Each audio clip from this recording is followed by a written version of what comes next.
Welcome to Topic du Jour. I'm Trish. I'm Chris. You have a topic for us? I do. How about the last episode of Better Call Saul? Spoilers. If you haven't watched this, you probably don't want to watch, or if you haven't watched that, you want to watch this. No, you don't want to watch this If you haven't watched right that, now if you haven't seen the last episode. So this is your chance. Turn it off. This is the longest spoiler warning of all time. All right. So what do you think of the episode? It sucked. It sucked. We were left with a vanilla, plain Jane ending with it was not definite. Are they together? Is Kim an attorney now? Is Kim trying to pull strings to get him out? I don't like this. The fact that he even ended up in jail in the first place is bullshit. It's permanent that he's got like 80 years or whatever it was. I don't even remember years it was. It's permanent in that regard. He's in prison. Period. But what I thought was ambiguous was, is she going to be his return? Is she going to start? Was that a last look she gave him? Or was that a look of longing and she's going to come see him in prison all the time? We don't fucking know. And like have that kind of prison weird relationship thing. See, I don't even think she's about that.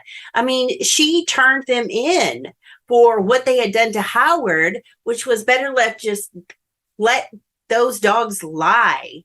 Why did she dredge it back up and fill out a report on that? Try to clear her own conscience and she do the right thing. Yeah, I don't see her trying to do the right thing and then cavorting with a felon who's in prison for 80 years. That doesn't make any sense. But that was the last thing he did. I mean, she could always like think whatever and turn him in and then have some sort of change of heart and go see him. No. I mean, but we just don't know enough because it was we don't know enough. Exactly. That's the problem. I don't think it was ambiguous, but I do think it was ambiguous. I think what they probably intended was he's going to jail for forever. She came, saw him, look, they made their peace. It's done. That's what I bet the filmmakers were thinking. But I'm like you. I'm thinking like, well, is this now a prison romance? She's going to go see him all the time. I mean, they can have sex in that cell. She even looks. They're not even looking. If you can smoke, you can have sex. Oh, but she wouldn't do that. That's not the point. The point is well, yes. So is that what they can have a relationship.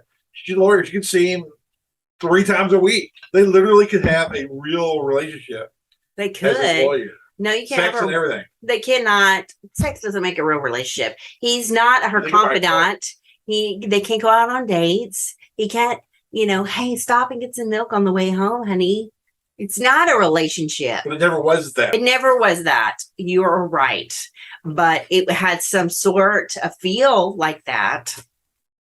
Well, I mean, they definitely lived together and they did it with all the routine, the brushing the teeth and stuff. And they got married and all that stuff. And they ate Chinese food and they watched movies together. They drank beers together. They did have a real relationship. Yes. But they also had a weird effed up relationship that was, I mean, they acted like brother and sister, and guys were hot off of that. They were banging the next later. I don't know. Well, it's weird. And it is a weird relationship, but it was about, swindling people and drinking. And my point with the sex cell, the sex in the jail cell thing is that you could have sure. Other than going home and having Chinese food, you could have a relationship. Sexual, you see each other, you talk about life. I mean, if she saw him 3 times a week, an hour at a time, that's more often than you see like close kinfolk. Oh, maybe some people, but you know what I mean? Yeah. I'll see my mom 3 times a week. I try. I'm saying I don't. I'm just saying I know you try. I don't know what's the norm for that.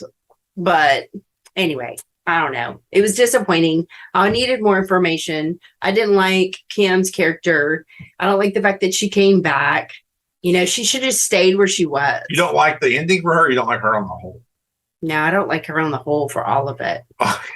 She got ripped? Yes. Once I saw her wearing sneakers with a jean skirt, she was dead. She was dead in my book. She was in survival mode. Even though you don't forgive her for that? No, I don't. Because being in survival mode, I promise you, I'm not wearing those ugly ass sneakers with that skirt, that jean skirt that came down to her knees. What if she was still loyal to Saul, but she wore those? Would it make a difference? No.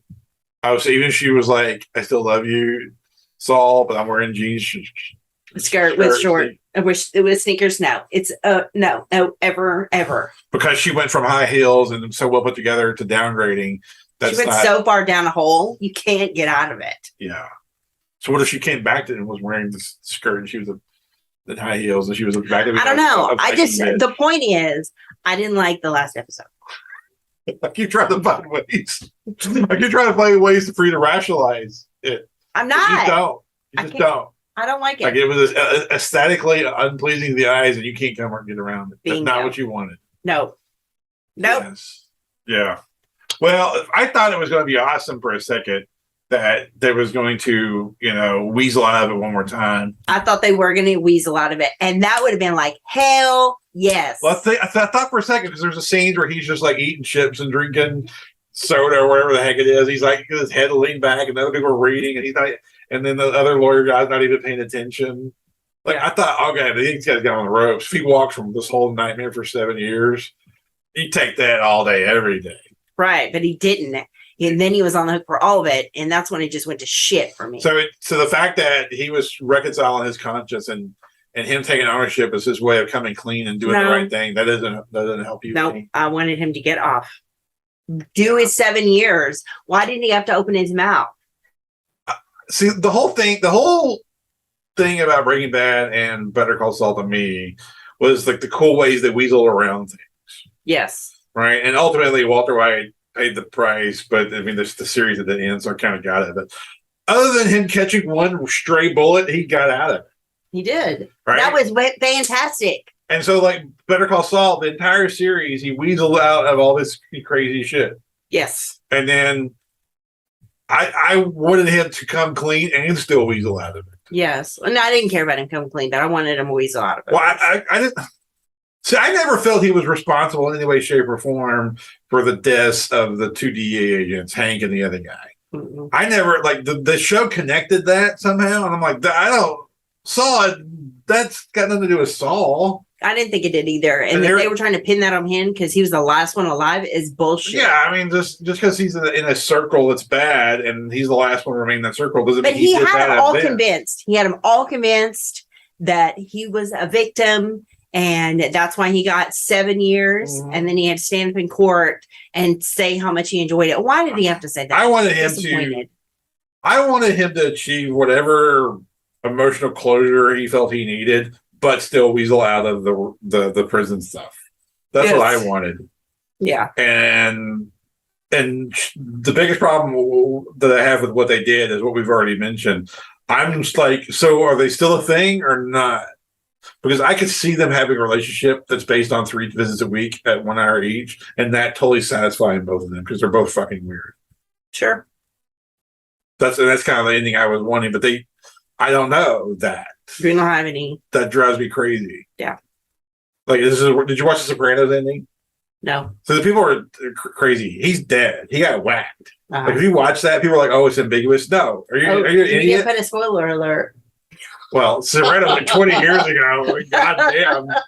That's Bruce Willis is the ghost of 6'6" too. I fucked that one up. That was over 30 years ago, whatever it was. So anyway, I wanted it ended. I didn't.